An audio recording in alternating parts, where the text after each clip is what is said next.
everybody who knows something about Jewish history knows that in Russia, in the times of the Tsars, they took Jewish boys for service in the army. They were called the Kantonisten.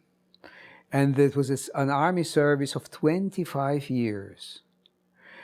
The only good thing that came of it for the boy is that usually when they finished their 25 years in the army, they were sent back to some Yiddish speaking areas or Jewish villages where they became policemen for the Tsar, or kind of in the administration.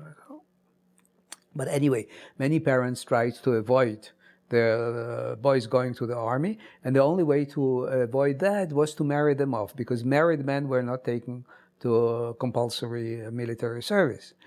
When can a Jewish boy marry? At his bar mitzvah.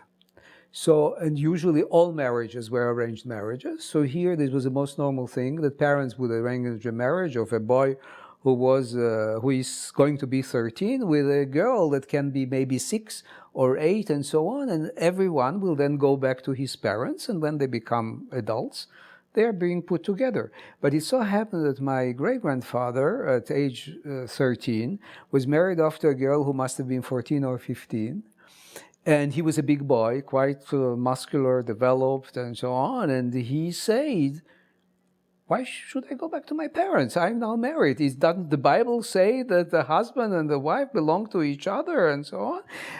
And the rabbi say the parents, the boy is right. Let them go and live. It will be better for you. You will have one mouth less to feed. Let him live with the parents of the wife. So that's how he became a father at age 14. And then he was widowed, I think, 2-3 times. And every time with a new wife, children came, and he had an incredible number of children. And his last 2 daughters were born when he was 72 and 74. Anyway, he was waiting for me to be born. It was, I was born on August 12th, and just a few days before that, as always in August, Tisha B'av, the day of the destruction of the temple, Jews fast, and nobody in the family, not even my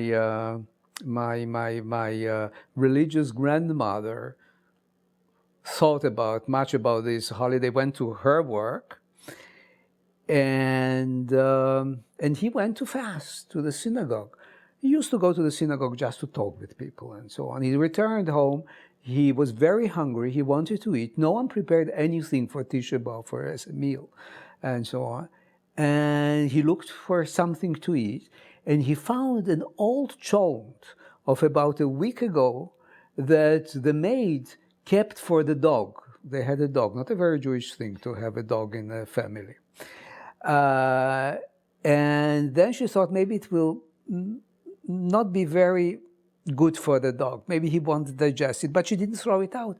And my great-grandfather found that, and warmed it up, ate it, and it killed him. So he had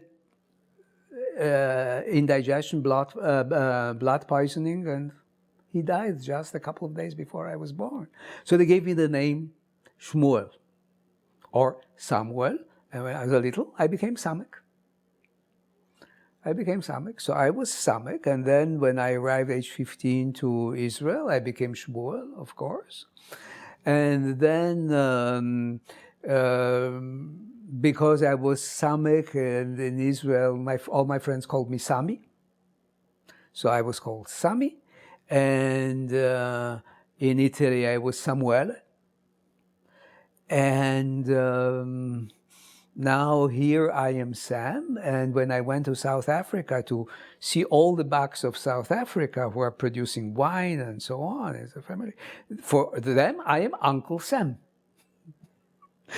So they all have an authentic American Uncle Sam. This is the story of my names.